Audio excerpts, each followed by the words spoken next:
خب تو این درس میخوام راجع به پیدا کردن اکسترموم های مطلق اعطابه صحبت بکنم. اکسترموم مطلق همونطوری که میدونید یعنی بیشترین یا کمترین مقادیر اعطابه و الگوریتمش اینجا نوشتم. الگوریتم ساده ای داره. کافیه که بیایم نقاط بحرانی اعطابه رو پیدا کنیم و مقادیرش رو با هم مقایسه کنیم. حالا نقطه که میگم منظورم یه زوج مرتب متشکل از x و y. x و y نقطه یعنی این یه x تنها نقطه نمیگن بهش. تو مرحله اول کاری که باید بکنیم اینه که بیایم طول نقاط بحرانیمون رو پیدا کنیم یا در واقع همون x رو پیدا کنیم. تو مرحله دوم بیایم اون x ها رو بدیم به تابعمون تا y به دست بیاد و ببینیم که کدوم y از همه بزرگتره و یا کوچیک‌تره و اون نقاط رو میگیم نقاط اکسترموم مطلق. حالا مرحله اول خودش داستان داره، اینکه نقاط بحرانی اصلا چی هستن و چجوری باید پیداشون بکنیم. نقاط بحرانی نقاطی هستن که یا مشتق توی اون نقاط برابر با 0 میشه یا اینکه اصلا مشتق توی اون نقاط وجود نداره. اینکه مشتق توی اون نقاط وجود نداره خودش چند تا نوع مختلفه. نوع اولش اینه که اون نقطه ناپیوسته باشه، بنابراین مشتق توش وجود نداره. دوم اینکه مشتق چپ و راست وجود داشته باشه تو اون نقطه اما با هم برابر نباشن. نقطه گوشه این اتفاق براش میفته، مثلا خط مطلقی یا اینطوری. این نقطه توش مشتق وجود نداره. نوع سومش هم اینه که مشتق برابر با بی‌نهایت بشه یا نامتناهی بشه یا مماس قائم بشه.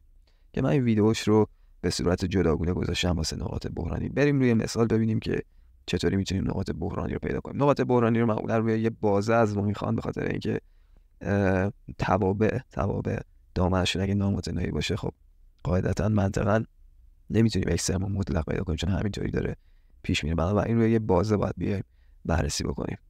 اوکی، من الان میخوام اکسترموم اینو پیدا کنم. طبق الگوریتم اولین کاری که باید بکنم اینه که بیام طول نقاط بحرانی رو پیدا کنم. طول نقاط بحرانی میشه اون جایی که یا مشتق هم برابر با 0 یا اینکه مشتق وجود نداره. این تابع به خاطر اینکه چند جمله ناپیوستگی نداره و نقطه گوشه‌ای هم نداره. پس میریم مشتقش رو حساب میکنیم و برابر 0 قرار میدیم. مشتقش میشه x2 منهای 1 مساوی 0 قرار میدیم. x مون میشه مثبت و منفی 1.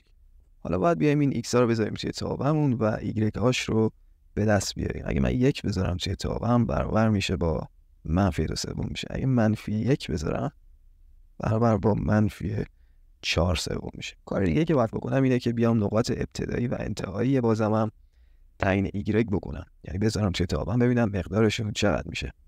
بنابراین f-2 و f2 رو هم باید حساب بکنم که برابر میشن با 4/3 و 2/3. حالا باید بریم بیشترین و کمترین اینا رو پیدا بکنیم. کمترینش که بازه منفی 4/3، بیشترینش هم مثبت 4/3. بنابراین اکسترموم رو پیدا کردیم. این میشه ماکسیموم مطلق و این میشه مینیمم مطلق. دقت کنید که این بازه اگه بازم بود ما باید می اومدیم سر و ته بازه رو چک میکردیم. خب تابعمون چند جمله ایه. اولین کاری که میکنم مشتق میگیرم و برابر 0 قرار میدم. ریشه ها رو به دست میارم.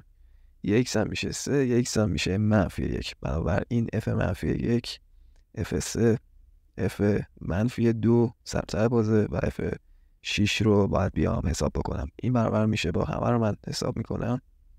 خب مقادیرمون برابر با اینا شد. اما نکته‌ای که وجود داره اینه که من f منفی 2 و f 6 رو نمیتونم حساب کنم به خاطر اینکه این بازه و در واقع منفی 2 و 6 تو دامنه تابع من نیستن. پس f منفی 2 و f 6 اصلا وجود ندارن. اما این چیزی که من اینجا نوشتم در واقع لیمیت f(x) وقتی که x به سمت منفی 2 میل میکنه از سمت راسته و اینی که اینجا نوشتم لیمیت f(x) وقتی که x به سمت 6 میل میکنه از سمت چپه. که چون تابع من اینجا تابع چند جمله‌ایه من دیگه نیومدم با لیمیت حساب کنم، اومدم همونجوری حساب کردم، یعنی با اغماض اومدم اونجوری نوشتم. و چیزی که این کار به من نشون میده اینه که این تابعمون اصلا ماکسیموم مطلق نداره. چرا؟ به خاطر اینکه بیاید نمودار این تابع رو با هم دیگه بکشیم.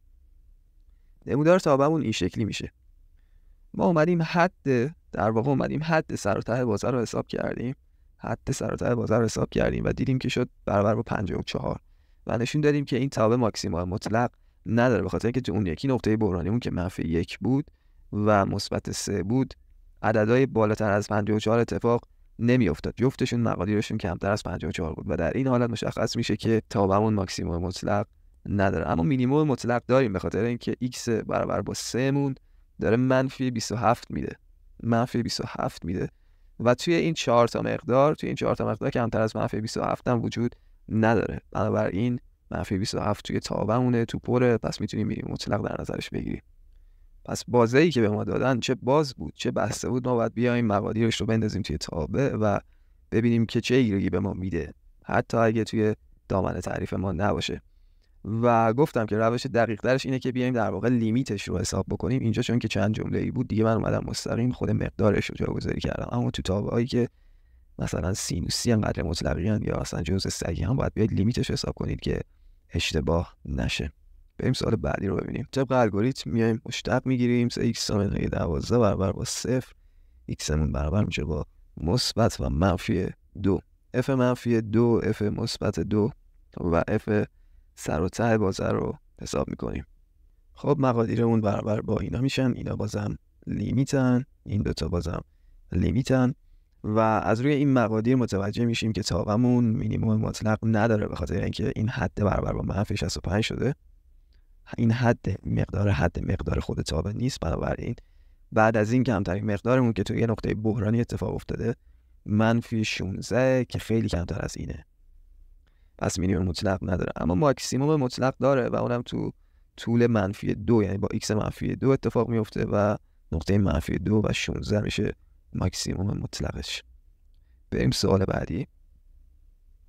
برای حل این سوال اولین کاری که باید بکنیم اینه که بیایم تابعمون رو از قدر مطلق خارج کنیم. این قدر مطلق رو تعیین تکلیف کنیم. خب باید ببینیم که این x2 منهای 1 کجاها نامنفیه. بنابراین x2 بزرگتر مساوی 1 در نتیجه قدر x بزرگتر مساوی 1 که این یعنی x مون یا از 1 واقعا بزرگتره یا این که از قرینش هم کمتره. پس تو این دوتا حالت برای x مون قدر مطلقمون عبارت داخل قدر مطلقمون مثبت میشه که این x کوچیک‌تر از منفی 1 که اصلا توی بازمون نیست، پس ایگنورش میکنیم، فقط این x بزرگتر مساوی 1 میمونه.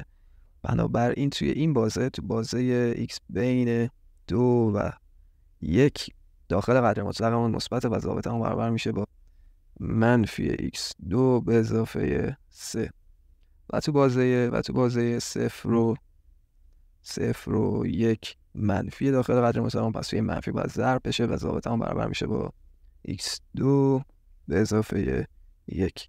پس تابعمون برابر میشه با این تابع. حالا باید به عنوان تابع معمولی بهش کنیم و بیایم مشتق بگیریم، ببینیم که نقاط بحرانیمون کجاستن. از ضابطه اول اگه مشتق بگیریم و برابر 0 قرار بدیم، یه ریشش برابر با 0 میشه و تو پایینی اگه مشتق بگیریم و برابر 0 قرار بدیم، باز هم برابر با 0 میشه. و ما توی این تابع یه نقطه مشکوک دیگه هم داریم که اون نقطه مرزی 1 هستش، یا در واقع از همین اول هم میشد فهمید که ریشه داخل قدر مطلقمون برابر با 1، برابر با مثبت و منفی 1 که منفی 1 اصلا توی این دامنمون نیست، پس برابر با 1 و 1 مون رو باید چک بکنیم، چون میدونیم که ریشه داخل قدر مطلق برابر با نقطه گوشه‌ای میشه و مشتق پذیر نیستش. پس ما 1 رو هم علاوه بر 0مون که سر بازه بود و ریشه مشتقمون بود، یعنی 0مون به 2 دلیل باید چک بشه. یکی این که سر بازه است، 2 این که ریشه مشتقمون بود. پس f0 رو باید چک کنیم، f1 رو باید چک کنیم چون که نقطه گوشه‌ایه و f2 رو باید چک بکنیم چون که ته بازه است. اوکی، f0 برابر با 1 میشه، f1 برابر با 2 میشه و f2 برابر میشه با منفی 1. بنابراین ماکسیموم مطلق ما برابر میشه با 2 و مینیموم مطلقمون برابر میشه با منفی 1. خب این سوال هم قدر مطلقیه، پس اولین کاری که میکنیم اینه که قدر مطلق رو از بین میبریم. ضابطمون اینطوری میشه برای x های کمتر از 0 و اینطوری میشه برای x های بزرگتر مساوی 0. بعد میام مشتقش رو حساب میکنم. اوکی، خب اینو ما هر کدوم رو برابر با 0 قرار بدیم به جوابی نمیرسیم و واسه پیدا کردن نقاط بحرانی و بعد بیایم این نقطه مرزیه رو چک بکنیم که 0 هستش. یعنی باید ببینیم که مشتق توی این نقطه وجود داره یا نداره. اگه وجود داشته باشه که نقطه بحرانی نیست، اگه نداشته باشه یعنی نقطه بحرانی هستش. پس یه بار مشتق راستش رو حساب میکنم که برابر میشه با 1 و یه بارم مشتق چپش رو حساب میکنم که باز هم برابر میشه با 1. مشتق چپ و راست نقطه x مساوی 0 با هم برابرن، بنابراین مشتق داره، بنابراین نقطه بحرانی نیست و چون نقطه بحرانی اصلا نداره این تابع، پس اکسترموم هم نداره.